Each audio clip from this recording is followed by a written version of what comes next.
Bom dia, a paz do Senhor, igreja, tudo bem com os irmãos, com as irmãs?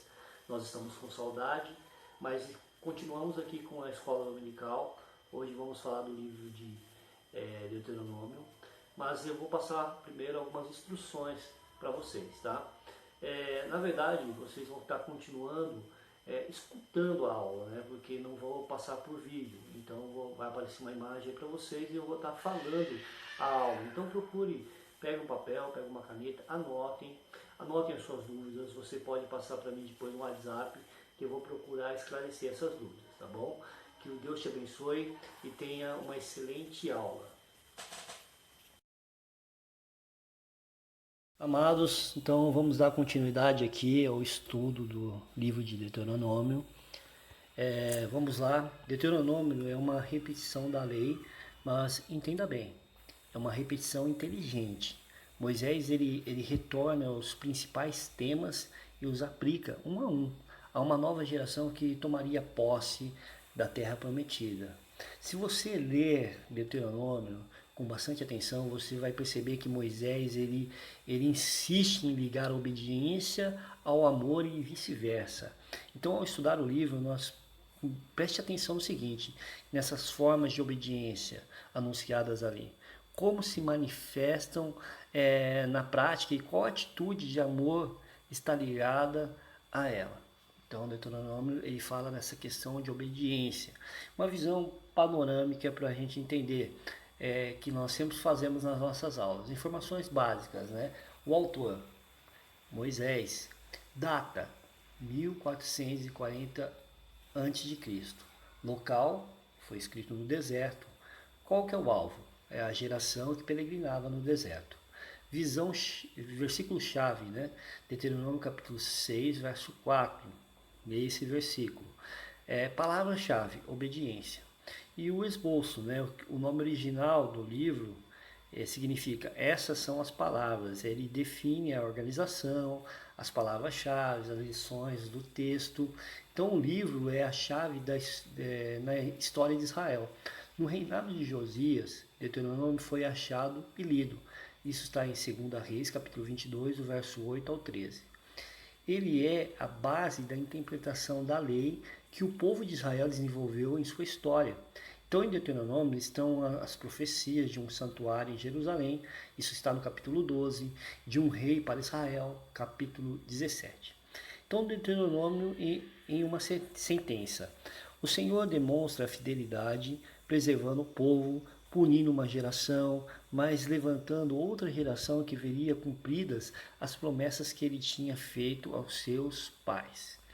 Então, quais são as relações entre o Pentateuco, Deuteronômio e Josué? Né? Deuteronômio faz parte do Pentateuco.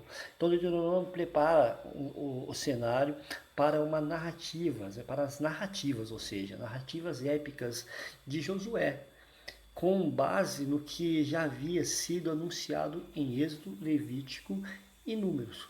Então conclui ali a história da peregrinação do povo pelo deserto, desde o Egito até as planícies de Moabe, ao sul da Terra Prometida. Então Deuteronômio ali inicia, né, um período de conquista, os livros ali históricos, né, do Antigo Testamento. Então, como você pode observar, né, Deuteronômio encerra o Pentateuco, uma época, um tempo de história, inaugura a conquista. É tanto a conclusão dos livros da lei quanto a introdução dos livros históricos, como eu já mencionei. Então, alguns destaques, né? Primeiro destaque aqui, nós vamos falar da confissão de fé de Israel. Então leiam Deuteronômio capítulo 6, verso 4, é a confissão de fé de Israel. Inclusive nos dias de hoje é lido esse versículo, tá? O capítulo 6 mostra verdades fundamentais a respeito da lei do Senhor e seu impacto na vida pessoal e familiar. Então, lendo o livro com atenção, será fácil, né, nós notarmos que obedecer a Deus é a evidência de que amamos. O assunto do livro é obediência. Então, se nós amamos a Deus, nós obedecemos a Deus. Então, Deuteronômio, para os dias de hoje, como seria, né? Trazendo aqui para vocês algumas perguntas. Como anda a obediência ao Senhor em sua vida? Você pode dizer que ama a Deus? Você tem obedecido a Deus, então você o ama? Jesus afirmou que se nós cumprirmos as suas ordens, nós seremos seus amigos. Você pode estar lendo isso aí em João capítulo 15, verso 14. Então, como anda a sua abnegação por amor a Ele? Nós obedecemos a Deus? Nós seguimos aquilo que Deus tem falado conosco? Então, algumas citações de Deuteronômio é citado no Novo Testamento. Então, no Novo Testamento, 17 dos 27 livros citam Deuteronômio. Por exemplo, Deuteronômio capítulo 8, verso 3 é citado em Mateus 4:4, quando Jesus é tentado por Satanás no deserto, né? Então essa é a primeira resposta de Jesus a Satanás. Deuteronômio capítulo 6, verso 13 é citado em Mateus 4:10. A tentação de Jesus e a terceira resposta.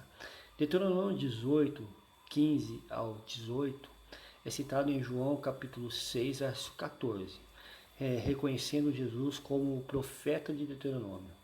Deuteronômio capítulo 6, verso 4 é citado em João capítulo 10, verso 30. Então Jesus ali ele afirma que ele era um com o Pai. Então a palavra era o centro da vida de Jesus. Com ela ele venceu a tentação, baseado nela ensinou os seus discípulos quem ele era e qual era a sua missão, né? Então a pergunta é, e você? Qual é a base das suas crenças? Quando você usa a Bíblia para provar o que crê? Deuteronômio é um livro muito atual. Então, no capítulo 18, convido você a estar lendo, também tem algumas instruções claras sobre práticas que desagradam a Deus.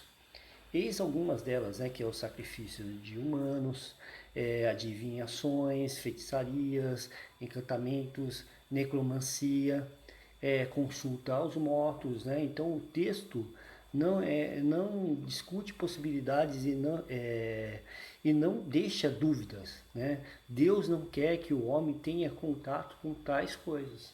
Ele deixa bem claro que o homem não pode ter contato com essas coisas. Então, o que seria Deuteronômio para os dias de hoje também? Quando você for confrontado por outras doutrinas, use a Bíblia para refutá-las. Não discuta a existência delas. Apenas mostre que Deus não quer que o homem envolvido nessas coisas, ele quer falar diretamente com os seus e com aqueles que vai salvar. Então, use a Bíblia. Então, é importante que nós estejamos fundamentados na palavra de Deus. É a palavra. É importante que você leia, que você medite nessa palavra. Amém? Alguns vocabulários, vocábulos, ou seja, para a palavra de Deus em Deuteronômio. Em Deuteronômio, nós encontramos várias palavras para a lei de Deus. Encontramos mandamentos, que está lá em Deuteronômio 17 e 20, né? Qual que é a definição para isso? Ordem, isto é, uma instrução exortativa, escrita ou verbal, dada a um subordinado, um termo formal de um contrato legal. Nós encontramos estatutos, Deuteronômio 4:1, decretos, estatutos, ordens, instruções a respeito de como viver e agir, né? Existiam estatutos para isso, né? Nós encontramos alguns testemunhos, que está no versículo capítulo 6, verso 20, que estaria ali como um objeto dado como um memorial, uma lembrança de um acordo, né? Então eles traziam esse testemunho para isso. Encontramos juízos, né?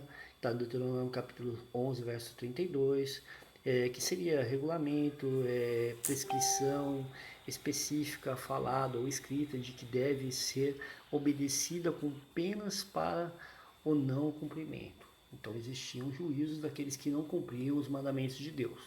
Algumas curiosidades para que a gente possa aprender. Deuteronômio capítulo 6, verso 4, que eu pedi para os irmãos estarem lendo, ainda é citado em sinagogas até os dias de hoje. O verbo ouvir, que pode significar obedecer, aparece mais de 90 vezes no livro. Então, quando fala ouvir, ouve a Deus, está falando obedeça a Deus. Talvez seja o livro mais didático do Antigo Testamento. Moisés ali ele ensina o povo contando histórias, aplicando leis, pregando, exortando o povo a viver a vontade de Deus. Tá?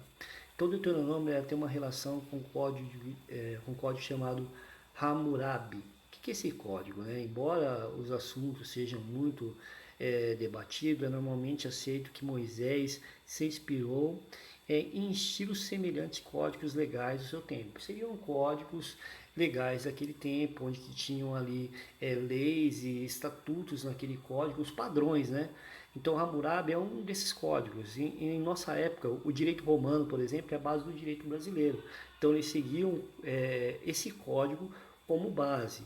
Alguns teólogos acreditam nisso pelo padrão, né, da escrita de Deuteronômio. Então, na época de Moisés, os códigos eles formavam um tratado, né, de um tratado que seria um documento que descrevia os direitos, né, os deveres dos súditos diante do rei, né, e seguiam os principais, né, o princípio da lei, né, ou seja, cada pecado era retribuído com uma pena que lhe era correspondente. Você pode ler lá Deuteronômio capítulo 19, verso 21. Tá? Algumas doutrinas aqui. A palavra de Deus ela ocupa o lugar central de Deuteronômio. É a palavra de Deus, Deus falando. Então ela deixa de ser somente oral e passa também a ser uma palavra escrita. Eles tinham que guardar e cumprir, né? Não, são dois verbos frequentemente relacionados aos mandamentos: estatutos, testemunhos e juízos. Era uma palavra que era falada, mas era escrita também, e eles tinham que cumprir aquilo lá. Se eles não cumprissem, tinham as consequências relacionadas à lei. Então a soberania de Deus também ela é firmada, né? Ele é o Senhor da aliança, ele tem poder para fazer cumprir a sua vontade, pois ele é dono do céu. Deuteronômio capítulo 10, 14. Senhor dos senhores, Deuteronômio 10, 17. Único e incomparável, Deuteronômio 4, 35. Ele não era apenas o rei de Israel, mas ele é mais de todo o mundo. Deuteronômio ensina isso pra gente, que Deus ele é o rei de todo mundo. Então a teologia do culto em Deuteronômio também é bastante interessante, né? O mandamento de adorar a Deus no lugar que ele mesmo tinha escolhido, que está no capítulo 12, estava centrado em agradecer-lhe por sua obra no meio do povo. Então a libertação do Egito era lembrada, né, na Páscoa, era lembrada em outros feitos de Deus, né, em outras festas também. Então o sacrifício e as ofertas também faziam com que o povo lembrasse que Deus era bondoso com Israel. Quando nós lembramos da questão do sacrifício, nós lembramos que Deus ele deu o seu Filho unigênito por nós. Deu o Cordeiro Pascal. Jesus é o Cordeiro de Deus. Então, quando nós lembramos do sacrifício de Cristo naquela cruz, nós somos gratos a Ele. Nós agradecemos a Ele. Então, por isso, é necessário falar do amor de Deus. Então, em suma, né, o culto era a gratidão e a adoração pela pessoa e pelos feitos do Senhor. Então, quando nós prestamos um culto, nós estamos na casa do Senhor, nós temos que agradecer ao Senhor por tudo aquilo que Ele fez por nós. É em forma de gratidão, até que o Senhor nos ajudou, até que o Senhor tem sustentado a sua igreja. Para nós concluirmos, Deuteronômio é um livro da palavra. Moisés expõe ali didaticamente a verdade e diz que aquele que ama ao Senhor deve viver apegado a Ele. Então, qual é a maneira de fazer isso? Qual é a maneira, irmão, de fazer isso? É lendo, é meditando, é guardando no coração a palavra de Deus. Então, ao ler Deuteronômio, você ficará motivado tanto a estudar como a ensinar a palavra de Deus, que transforma a vida de quem ama e por isso obedece ao Senhor. Então, esse é o estudo. Eu vou passar agora no finalzinho agora do vídeo aqui, vai ter os textos para vocês estarem lendo, né? A partir de segunda-feira até domingo. Então leia, medite, vai ter algumas perguntinhas para vocês. Pega um caderno, papel ali, né? Pega um papel, um caderno e anote essas perguntas, responda para você mesmo, não precisa compartilhar isso, tá? Que as perguntas são bastante pessoais. Ore a Deus, peça para Deus te ajudar, que você tenha uma semana de vitória, uma semana abençoada, porque Deus é com você, tá bom? Que Deus abençoe você e que as bênçãos de Deus sejam sobre sua vida, que Deuteronômio possa ter impactado, né, as nossas vidas na questão de amar e obedecer a Deus. Que Deus te abençoe. Fiquem com Deus.